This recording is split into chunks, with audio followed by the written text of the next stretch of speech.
Yun din ho yung hindi natin alam eh. Yung parang kumbaga, katulad nga ho nung nasabi ko kanina, everything that is negative, parang i-hard sell na ikakabit o idudugtong sa mga Duterte.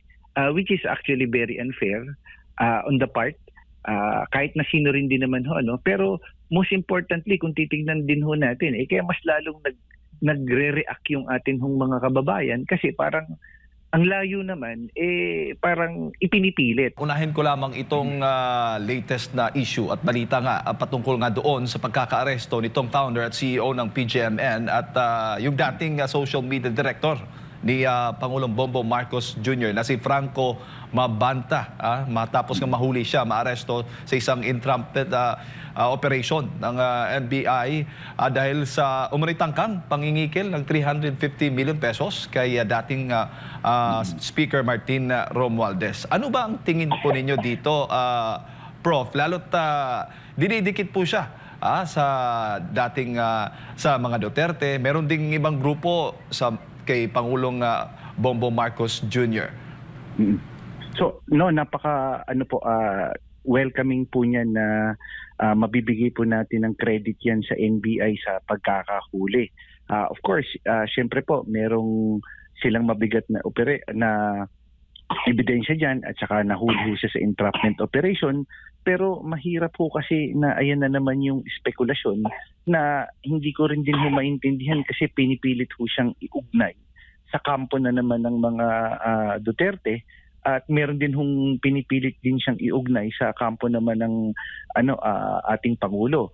So nakakalungkot na mismong pati po si Press Officer Yusek Claire Castro biglang pihit po at nagpakita ho ng mga larawan na naman na pagtagni sa dating Pangulong Rodrigo Duterte na kung saan yung picture hindi naman siya siyempre ho ganun ka-conclusive kung titignan ho natin ho So kahit sino naman ho, maraming dahil politiko sila, marami naman ho nagpapapicture po sa kanila. So yun lang ho yung medyo nakakalungkot. Very welcoming ho kung meron ho siyang nagawang paglabag sa batas, nahuli ho siya ng NBI. Pero napakahirap naman ho na ayan na naman yung naratibo na ipipilit ho siyang idikit o i-associate ho sa kahit na sino hong kampo ho dito sa ating mga politiko po dito sa ating bansa.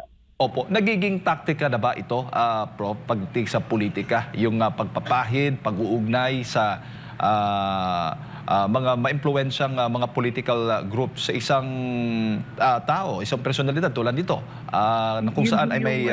yes, go ahead. Yun ho yung mahirap, Sir Jade, kapag ka ho negatibo, positibo yung pagkakahuli pero negatibo itong ginawa nitong mga taong ito, ipinipilit hong iugnay sa kahit na sino hong puwersa at kitang-kita ho natin yung naratibo at kitang-kita ho natin yung ini-spin ho sa ating taong bayan na kung saan talagang kahit na hindi ganun ho kalalim ebidensya o ganun ho kabigat yung mga bagay ho na nagtuturo ho sa kanila, napakarap ho pero unfair din ho na i-associate ho sila sa kahit na ho sinong puwersa o kahit na ho sinong mga personalidad, lalo na ho pagdating ho sa mga Duterte.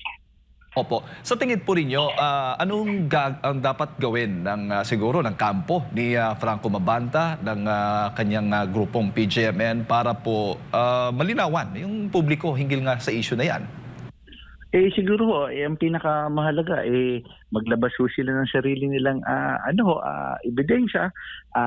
Andiyan naman ho yung korte at saka ang medyo katanungan dito, yun din nga ho, kung totoo man ho yung storya o impormasyon na meron sila, bakit kung journalistic aspect ko yung titignan, bakit hindi na lang ho ilabas at parang may inaantay pa. So, yun, medyo nagtataka din ho yung atin ho mga kababayan as to the nature talaga nung ilalabas nilang impormasyon na yan doon sa kanila hong social media platform or network ho. Pero ang pinakamahalaga ho niyan kung wala nang patumpik-tumpik kung ano mang impormasyon yung meron ho sila, ilabas na lang ho nila for the sake of the Filipino people and for the sake basically of truth and journalism nga ho, ika nga. Opo. Kasi kahapon ay naglabas din po ng pahayag itong si Franco Mabanta at sinasabing set up lamang itong pag-aresto sa kanya. Oo, kung set up man, yun nga po, tignan na lang ho natin ang pagdedesisyon ng korte at ng ano ho ang kanilang mga legal arguments kung talaga pong set up nga po yan. So, dun ho magkakaalaman din. Pero as of now or as of yet, bukod sa ibang issue o usapin ho yan, very unfair na i-associate ho siya sa kahit na sino hong political personalities at lalong-lalo na ho sa mga Duterte. Opo. Saan po dapat tingnan o dapat bantayan ng publiko mga ganito pong mga issue na ginagamit nga po na laban sa mga individual o personalidad na nasa politika?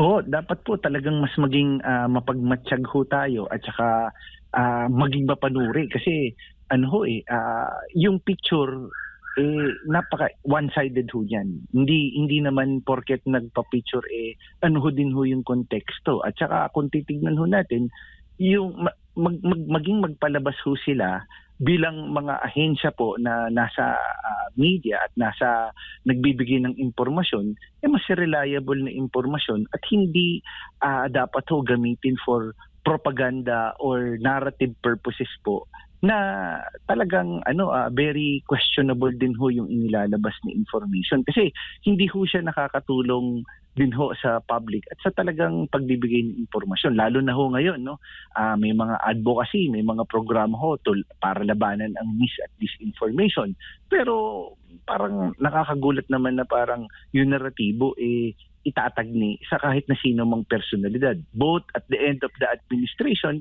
and the Dutertes for that matter. Kasi mabigat ho yung ginawang paglabag ho sa batas nitong nasabing personalidad na ito at unfair on both sides ho. Opo, kasi madalas pag may mga kontrobersya, madalas bakit na ikakabit itong issue na yan lalo na sa mga Duterte, Prof?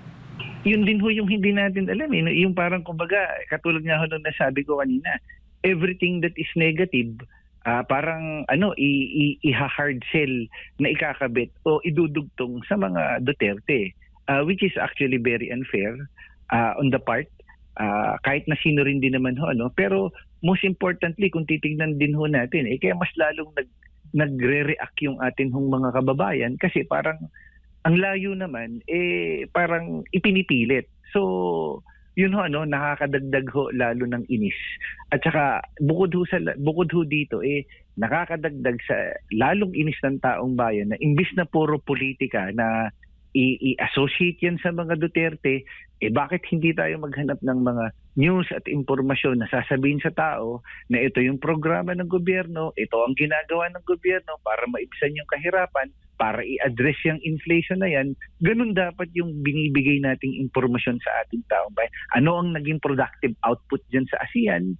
Hindi yung lalabas ka sa media at pag-uusapan nyo yung kung ano man yung latest issue tapos biglang itatagni mo dun sa nakalipas na administrasyon. So, nakakadagdag lalo po ng inis dahil sobrang politika na ang nangyayari.